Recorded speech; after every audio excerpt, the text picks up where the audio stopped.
Eu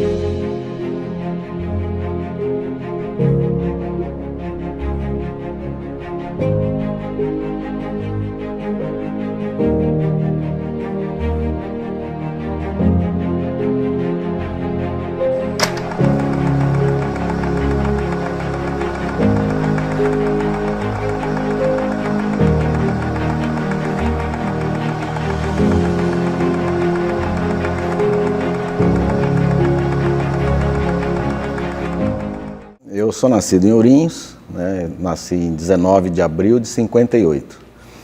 E a minha infância foi uma infância muito boa, muito gostosa, daquelas ainda de jogar futebol em frente de casa, na rua, com os colegas. Então, acho que foi uma infância muito boa, com muito amor da minha família, né? A minha mãe, meu pai, meus irmãos. Nossa família sempre foi muito unida. E eu comecei no Grupão, antigo Grupão, Jacinto Ferreira de Sá, ali ao lado do teatro hoje, né? Depois estudei no Horácio Soares, fiz curso de laboratórios médicos na Fundação Mofarrégio, eu sou técnico em laboratórios médicos, né? A minha intenção era até fazer medicina na época e acabei depois decidindo por fazer a faculdade de Direito, né? E o que eu me lembro assim da infância ligado à política é o meu pai, né, me levava muito nas inaugurações. Na época eu me lembro muito do Camerlingo, né, Domingos Camerlingo Caló, que o meu pai sempre conversava com ele, sempre estava junto.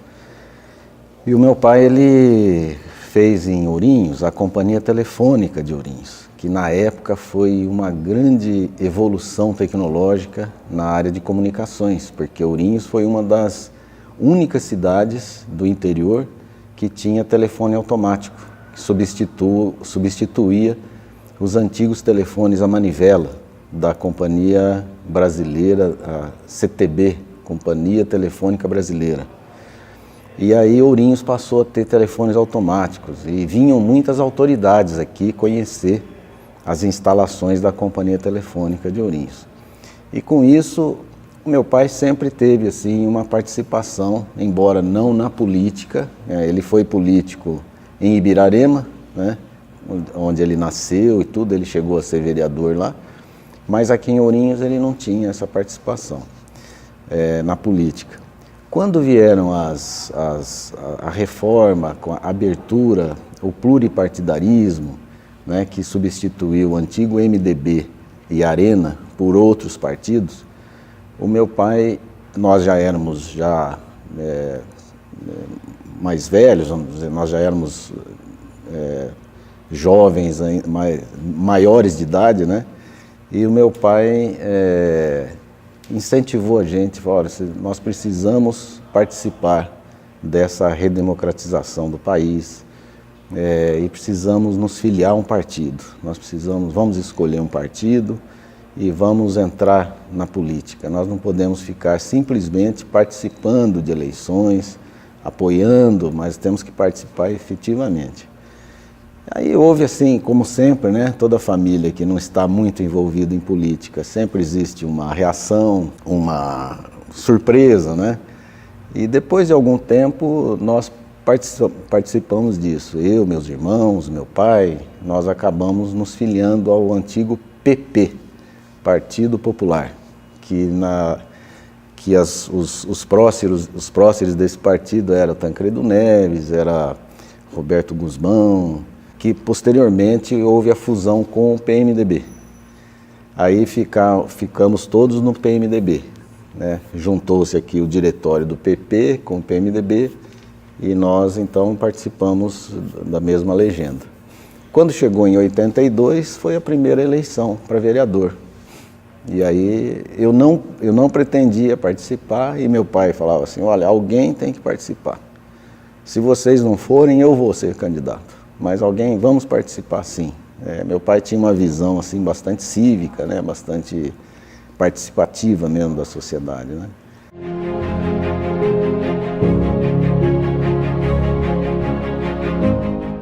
Então, em 82 foi a primeira eleição, eu fui o mais votado, né? Na época tive 1.147 votos e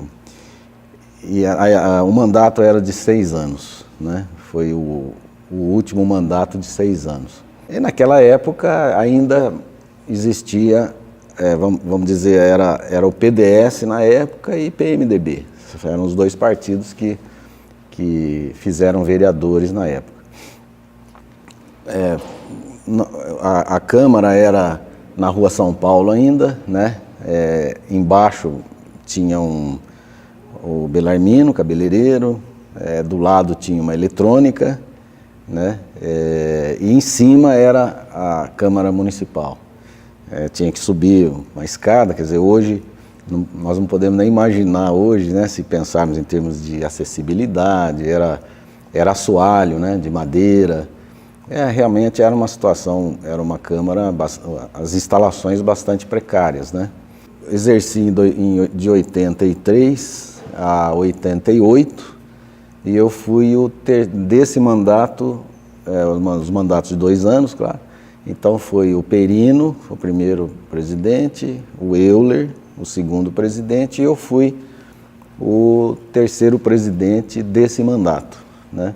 Eu peguei o mandato, o biênio 87-88. O prédio novo, esse prédio atual da Câmara, ele iniciou a construção com o Perino, o Domingos Perino que articulou junto com a prefeitura, o projeto, a obra, tocou a obra, continuou a obra na gestão do Euler e o Euler que inaugurou o prédio, mas não chegou a presidir nenhuma sessão. Eu fui o primeiro presidente aqui, né? Que chique, né? Primeiro presidente de Casa Nova. E nessa época tivemos que instalar as instalações, tivemos que fazer todas implantar aqui móveis e sistemas, né? Existia uma dependência muito grande da prefeitura. Eu acho que assim, o mais difícil foi desatrelar da prefeitura, né? Porque tudo era feito lá, a contabilidade, a Câmara dependia tudo da prefeitura.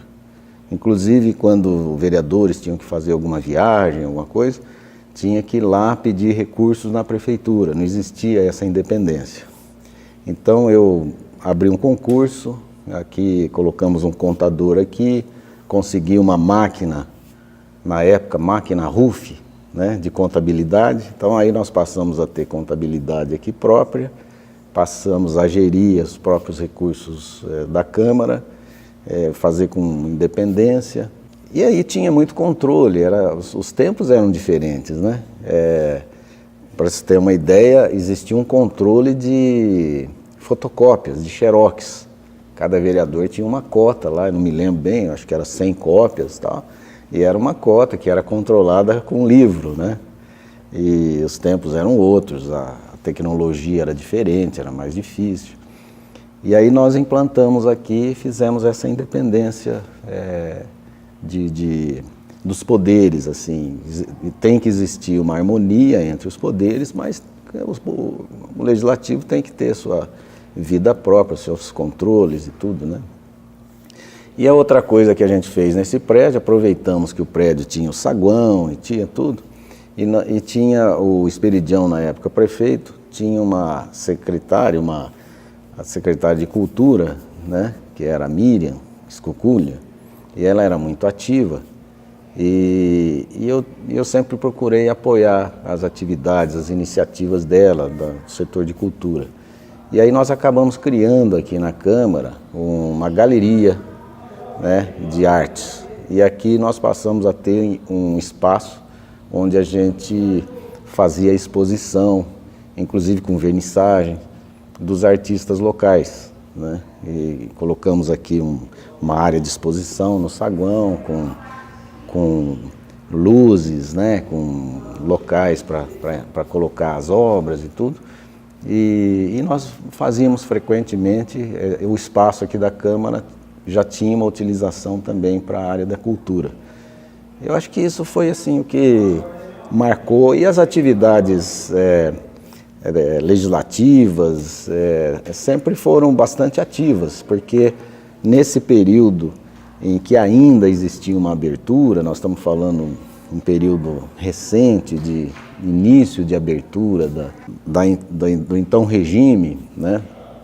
Nós então tínhamos bastante embates, né? Nós tivemos a Constituição nova, com a Constituição nova nós tivemos que fazer a lei orgânica. A lei orgânica teve uma boa discussão, houve uma participação grande da sociedade oriense. Então, no período em que eu fui vereador, foram 10 anos, nós pudemos assim participar bastante, de uma forma bastante intensa, nas atividades, nas campanhas eleitorais, né? Aí o segundo mandato de vereador, acho que também foram novos vereadores, aí passou de 9, voltou outra vez, aí voltou para 15, depois posteriormente foi para 17, aí já foi outro mandato, né? E da Câmara, eu fui para a Prefeitura, né? Eu me elegi aí na eleição seguinte, eu saí da Câmara e fui para a Prefeitura. Acho que isso é muito salutar, o vereador, a liderança que começa na política, o que está na política, passar pela Câmara e depois ir para a Prefeitura, né? Ter essa experiência, porque a Câmara ela ajuda muito a articulação, entender o município, conhecer bem os municípios, os problemas, tudo. E que é o que aconteceu com o Lucas, né? Foi muito bom, é uma carreira política do Lucas também muito parecida com a minha. Começou na Câmara, 2 mandatos e foi para a Prefeitura Municipal. Aí, naquela eleição de 92, houve um movimento grande. Eu não pensava, não tinha pretensões da Prefeitura, mas foi havendo articulações, os convites, o envolvimento da gente e tal, e eu acabei aceitando e disputamos a eleição e ganhamos, né? Que é quando eu exerci o meu mandato como prefeito de 93 até 96. Aí saí de 96, 98 eu me candidatei a deputado, porque como prefeito eu acabei me envolvendo muito com assuntos regionais, né? Nós criamos, foi no gabinete do prefeito, nós criamos a UMES, o consórcio intermunicipal. E é interessante assim que era assim, os prefeitos da região, na gestão 93, 96, os prefeitos eram muito unidos e eles iam muito na prefeitura. Parece que eles faziam ali uma embaixada. Então, o prefeito de Chavantes, de Espírito Santo do Turvo, de Salto Grande, de Ribeirão do Sul, eles vinham para Ourinhos para cuidar de algumas coisas e iam no gabinete. E lá eles ficavam, e eu deixava eles à vontade, falava, olha, vocês fiquem aí conversando e tudo, e eu estou trabalhando aqui. Mas sempre vinha pedidos, porque Ourinhos tinha mais máquinas, tinha mais estrutura. Então, Claudio, você podia me ajudar a fazer isso? Eu precisava da máquina tal, precisava disso, precisava daquilo. E sempre a Ourinhos estava ajudando. Mas eu comecei a ter alguns problemas de ter máquinas do município de Ourinhos trabalhando em outro município. Aí falou, olha, vamos fazer o seguinte, vamos criar o consórcio intermunicipal, cada município, dos 12 municípios que compõem a nossa região, passa um projeto na Câmara, autoriza o consórcio, nós fazemos um consórcio intermunicipal e vamos trabalhar em conjunto, porque quem mora em Ribeirão do Sul, quem mora em Salto Grande, mora em Ourinhos. Nós não podemos simplesmente por alguns quilômetros a gente desconhecer os problemas de populações que moram tão próximos da gente. E aí nós criamos a UMES. Foi assim muito rápido, fizemos um estatuto ali em questão de alguns dias, todo mundo assinou, mandou para suas câmaras, foi aprovado. E aí nós passamos a ter as patrulhas mecanizadas. Então, todo final de semana, cada prefeitura oferecia 2 equipamentos. Ou uma máquina e um caminhão, ou 2 caminhões, ou 2 máquinas, de acordo com a necessidade de cada município. Dividimos em 3 grupos, né? de municípios, e aí a cada final de semana ia para um município 8 equipamentos que a gente dividia e fazia o serviço do município, melhorando estradas, melhorando a questão de drenagem da cidade, fazia o que o prefeito estava precisando. Bom, isso realmente houve uma união muito grande. Infelizmente nós tivemos a perda de 3 prefeitos, né? O primeiro que faleceu foi de Chavantes, o Pedrinho, de um infarte. O segundo foi o prefeito de Ribeirão do Sul, Valdemar, num acidente na Castelo Branco. E o terceiro foi o Vilela, o Serginho Vilela, prefeito então de Espírito Santo do Turvo, também num acidente na rodovia que liga Espírito Santo do Turvo e Bauru.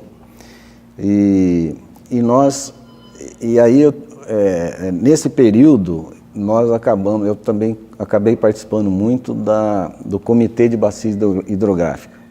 Estava iniciando, havia necessidade de se criar aqui o nosso CBH, do Médio Paranapanema, e eu participei bastante disso, né? Porque era importante nós nos unirmos, porque nós já tinha 12 bacias criadas no estado de São Paulo, então nós já estávamos, vamos dizer, atrasados para montar a nossa. Aí nós montamos numa reunião que teve na cidade de Cândido Mota, do colegiado de prefeitos. Aí o prefeito de Assis, o Zeca Santilli, insistiu, me lançou como candidato o primeiro presidente do CBH, do Médio Paranapanema. Eu quis devolver para ele a gentileza, falei, Zeca, fica você, presidente. Ele tá, não, tem que ser você e tal. Aí eu acabei aceitando, né? Estavam ali os prefeitos, eu acabei aceitando e fui ser, portanto, o primeiro presidente do comitê. Fizemos uma articulação grande, aí já com mais municípios, 41 municípios na época.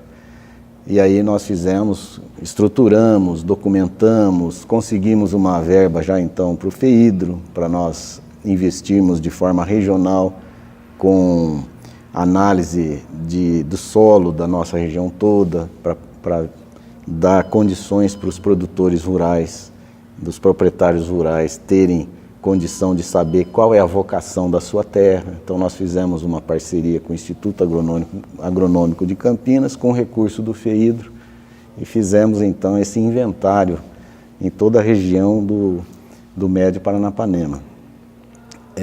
Bom, aí, como eu era presidente do comitê, quando chegou da UMES, eu falei, olha, eu não posso ser presidente aqui, porque eu preciso administrar Ourinhos, né? Eu não posso esquecer que eu sou prefeito de Ourinhos, e eu preciso muito de tempo para administrar Ourinhos.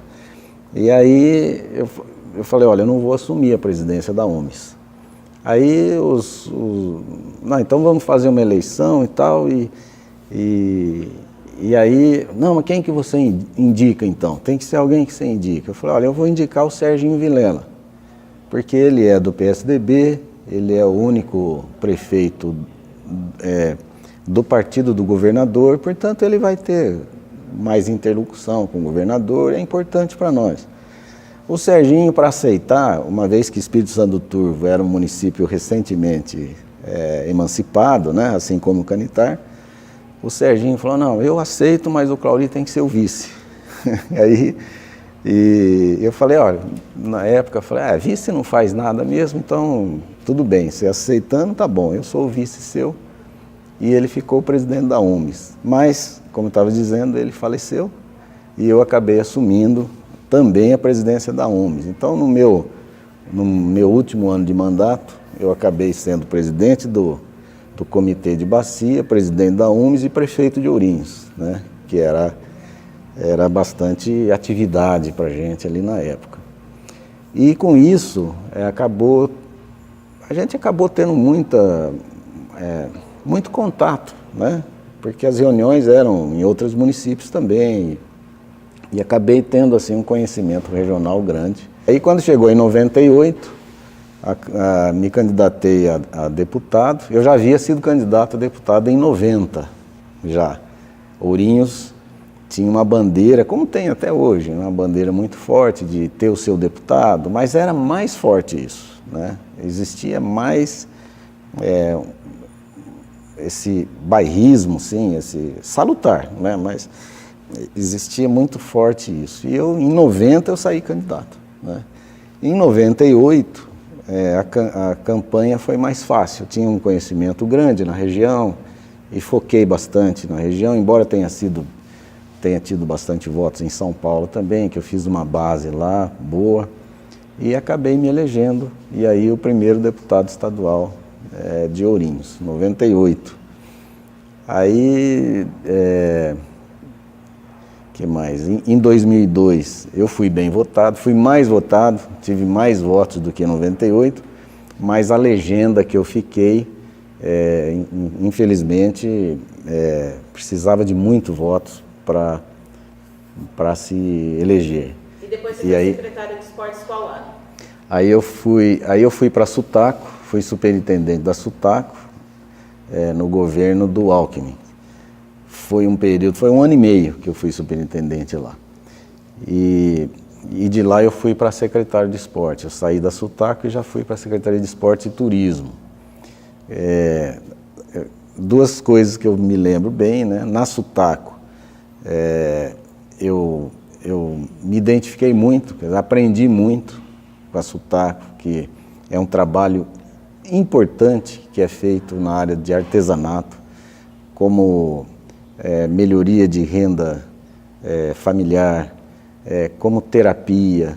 Então, a Sutaco, que quando eu entrei lá, eu falei assim, olha, eu não vou ficar 30 dias aqui. Até falei isso com a Beth, eu falei, Beth, eu estou nesse cargo novo, mas eu vou ficar muito pouco, porque é uma área totalmente diferente da gente que já administrou uma prefeitura, então é muito diferente.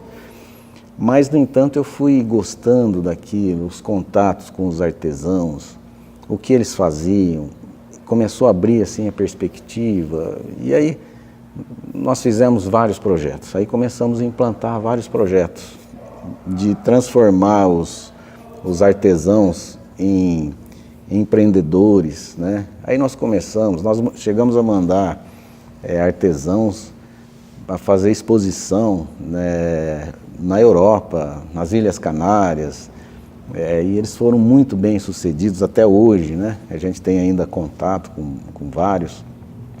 Fizemos projeto de terapia no Hospital Amaral Carvalho, em que as pessoas que estavam lá esperando o tratamento de câncer pudessem ter uma atividade, se empenhar. Chegamos a fazer exposição em que eles, com muito orgulho, foi uma choradeira na inauguração, choro de felicidade deles estarem se encontrando com aquilo, né? Quando antes eles ficavam nas salas de espera assistindo a programação de TV à tarde, que nunca é de energia positiva, né? Sempre problemas, e aí eles passaram a ter uma atividade melhor, e foi assim elogiado. Nós recebemos prêmios com isso, né?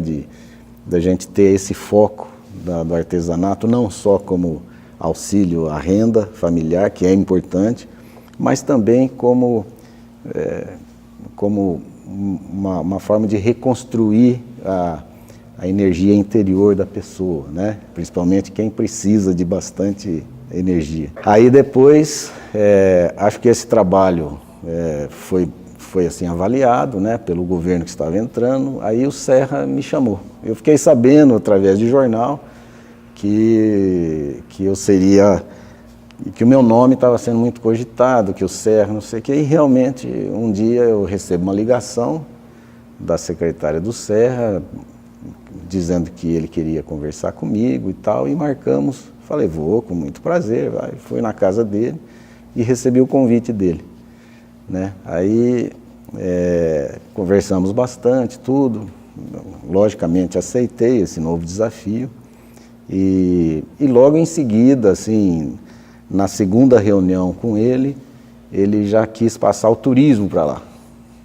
Aí eu expliquei para ele, falei, governador, esporte com turismo É difícil, são duas áreas bastante... Não, você vai ficar com turismo, vamos juntar lá e tal. Eu falei, tudo bem, então vamos juntar. E aí nós ficamos com duas áreas bastante importantes. São Paulo é responsável por 40% de toda a movimentação de turismo do Brasil, né? É uma coisa forte. São Paulo tem muitos eventos. A média de eventos que existe no estado de São Paulo é um evento a cada 8 minutos, né? E a secretaria tem que estar sempre atenta, sempre envolvida com isso. Aí desenvolvemos esse trabalho, criamos uma empresa de turismo para o estado de São Paulo, mudamos a lei, a Constituição Paulista, porque São Paulo não poderia divulgar seus destinos turísticos fora do país, fora do estado, por um impedimento constitucional. Conversei várias vezes com as diversas bancadas, com as lideranças da Assembleia Legislativa. Eu tinha um trânsito bom na Assembleia, sempre tive lá, e conseguimos mudar isso para divulgar os destinos do estado de São Paulo fora do estado, né? Os outros estados vinham, e sempre vêm, divulgar aqui, para levar os nossos turistas paulistas para lá. E nós não podíamos divulgar os nossos destinos turísticos lá fora e trazer os turistas de fora para cá.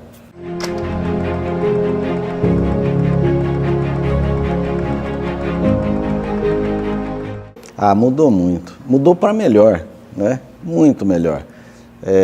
Acho que hoje as redes sociais, a facilidade hoje de comunicação é uma coisa impressionante, é uma coisa que evoluiu muito para melhor. Então eu vejo o Lucas, né? O Lucas, talvez isso não seja muito bom para a saúde. Isso é uma discussão que eu sempre tenho com ele, né? Num bom sentido, assim.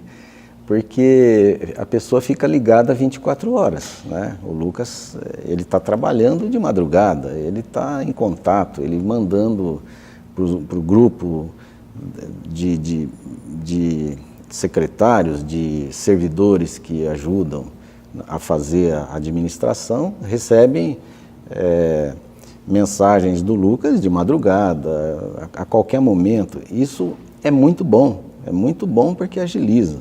Na época que eu era prefeito, eu carregava comigo uma cadernetinha espiral que cabia no bolso da camisa, com uma caneta, e aí conforme eu visitava as obras, eu visitava os locais, eu anotava, né, nessa cadernetinha o que tinha que fazer, chegava na prefeitura, ia lendo os itens da cadernetinha e usando o telefone e passando as determinações para se fazer uma coisa, fazer outra e tal, nas diversas áreas, né? Isso demorava um pouco, né? Hoje não, hoje onde está, eu vejo, sempre eu estou com o Lucas, vai para um lugar ou outro, eu vejo que na hora a gente conversa alguma coisa, ele viu e tal, na hora ele já passa, a informação vem de imediato, né?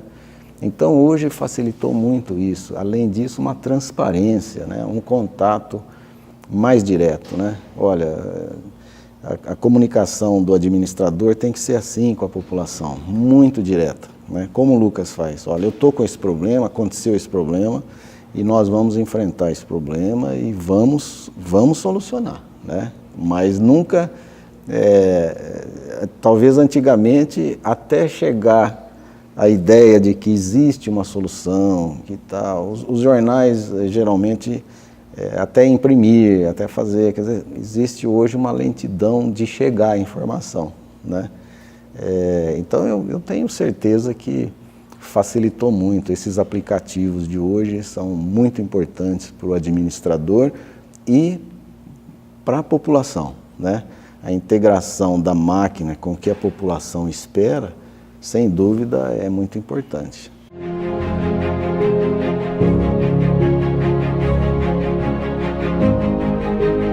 Eu sou muito grato a Deus por ter me dado toda essa oportunidade de participar ativamente da política, né? De ter os companheiros políticos, de viver a política sempre de uma forma salutar.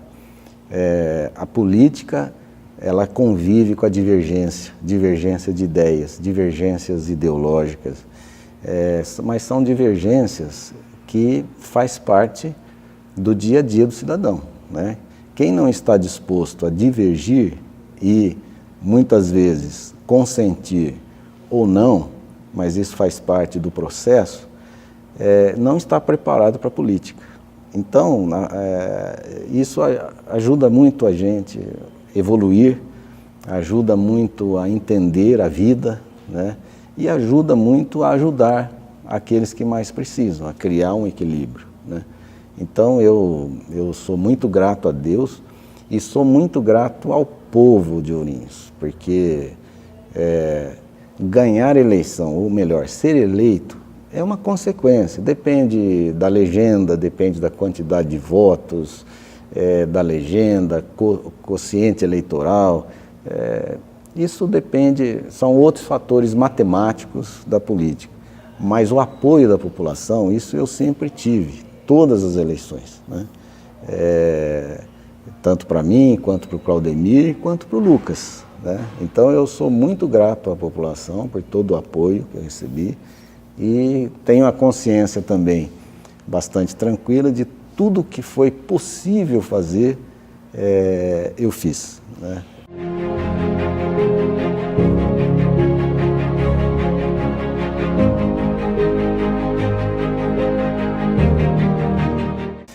Olha, eu queria dizer que é mais um privilégio para nós, principalmente para quem participou da história política de Ourinhos, viver esse momento, né, de uma cidade que completa 100 anos. Talvez o número é como qualquer outro, mas ele é representativo, por ser um século, tem certos números que são marcantes, né? E 100 anos é uma idade bastante marcante. Então, nesse momento, viver esse momento, eu acho que é um privilégio muito grande também. E o que eu desejo é que a gente possa, que essas gerações novas na política possam ter o mesmo empenho, talvez mais até, que a gente pôde ter, mas que nós possamos cada vez mais melhorar a cidade, né? Uma cidade com hoje uma população que está próxima aí dos seus 120 mil habitantes, né? Que a gente consiga sempre ter um local bom para se viver, para a nossa família, para os filhos, os netos, que a gente possa sempre construir uma cidade humana, de bom relacionamento, de evolução em todos os sentidos, na educação, na cultura, na infraestrutura, na geração de empregos, na renda per capita dos cidadãos ourienses. Então, isso é o que a gente espera, né? E sempre atento, a gente tem que estar sempre atento à cidade, às concorrências que existem, né? Porque é lógico, quando uma cidade se desponta, existe sempre outras que querem sugar, que vêm aqui para querer levar alguma coisa, alguma força produtiva nossa, indústria e tudo.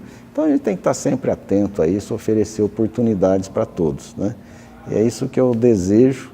E para o Lucas, né, que a gente está sempre rezando a Deus para que sempre dê para ele força, bastante energia e determinação, né, ilumine sempre os caminhos para poder conduzir a cidade sempre para melhor.